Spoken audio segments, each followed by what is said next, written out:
Alright, so today is a big day for the Genshin Impact community. With the swift approach of Update 1.6, we subsequently approach Update 1.7 in the leaks department. And let me tell you, these leaks are immaculate. However, in knowing such a thing to be an inevitability at this point, MiHoYo themselves seem to have taken the initiative and have officially unveiled two new characters over on Twitter. These two being Sayu and Yoimiya, both hailing from the Electro region known as Inazuma. With this video in particular, we will be covering Yoimiya, as Sayu will have one of her own once we have more information to work with in her case, which is to say that there is a bit to discuss in regards to what we know about Yoimiya. However, mind you, this information is yet to receive official confirmation, and even beyond that, everything is still subject to change, so take everything with a grain of salt. But with that being said, let us begin. Alright, so Yoimiya is a Pyro bow user. At this point I have Pyro characters for days, but honestly, the more the merrier. And with her being a bow user on top of that, it is hard to complain, with the alternative being the ever useful Amber. When it comes to her appearance, I for one am certainly a fan, as she looks pretty damn cool and actually reminds me of one of my favorite characters from another gacha game that I used to play a whole lot, Musashi from Fate Grand Order.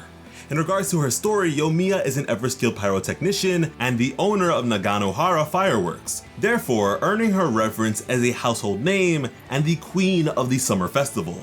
This is a character described to possess a childlike innocence, as the purity of children brings her incredible joy and happiness. Not to mention that she is also quite the social butterfly and takes any and every opportunity to talk to others. From this description, Yoimiya sounds like a pretty charming character, nothing all too complicated and or compelling, although there may be more to all this that we'll be able to uncover in due time. But now getting into gameplay mechanics, Yoimiya's normal attack string is pretty standard for a bow user. Furthermore, Yoimiya's charge attack has two levels. The first will of course let off a pyro-infused arrow. However, the second charge level is one where a maximum of 3 arrows will be released and auto-track nearby enemies and deal pyro damage. And hopefully this tracking is pretty good, because I love the idea of this a whole lot, and furthermore, by the sound of it, this might just be the best bow charge attack in the game besides Ganyu. Not only that, but for those who have a hard time aiming their bow and landing their shots, this could be major. Yoimiya's elemental skill is one where she apparently jumps into the air and shoots off a bunch of fireworks ahead of her that deal AoE pyro damage. And beyond this, one such impacted enemy will be tagged by what is currently known as a Ryukin flare. And from there, when party members excluding Yoimiya herself hit such a tagged enemy with pretty much anything, an explosion will occur once every 2 seconds and deal AoE pyro damage.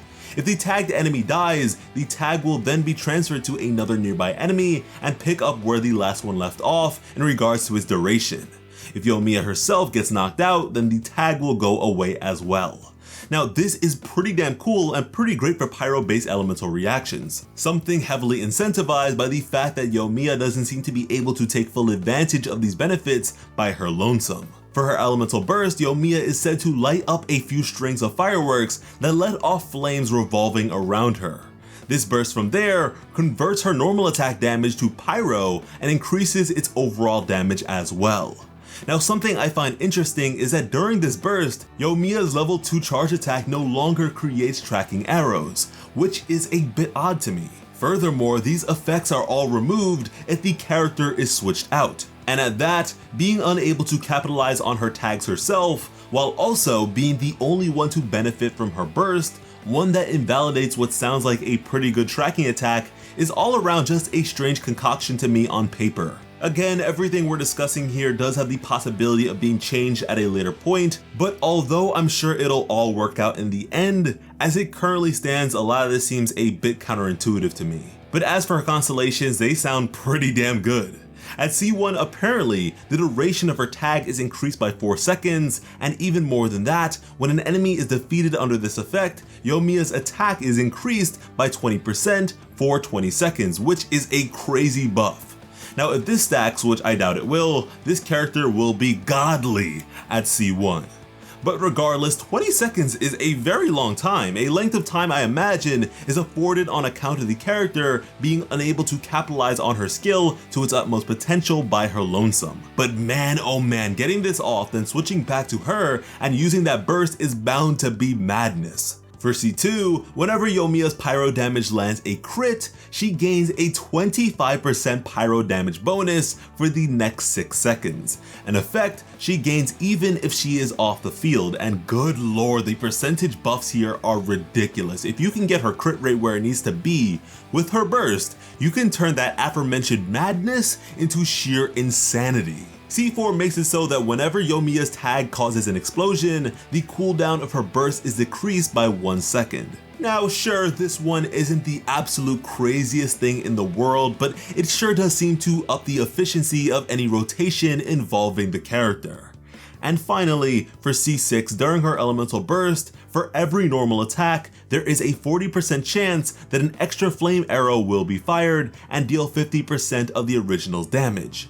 This extra bit is considered normal attack damage and therefore being pyro in nature as well. And with that being said, I might just C6 this character, but we'll just have to wait and see. But now considering everything in totality, disregarding the potential of unreleased artifact sets, Wanderers at first sounded like it might be fun considering her level 2 charge attack, but it doesn't seem to me like it'll be used all too much, and so good old Crimson Witch sounds like it'll be just right.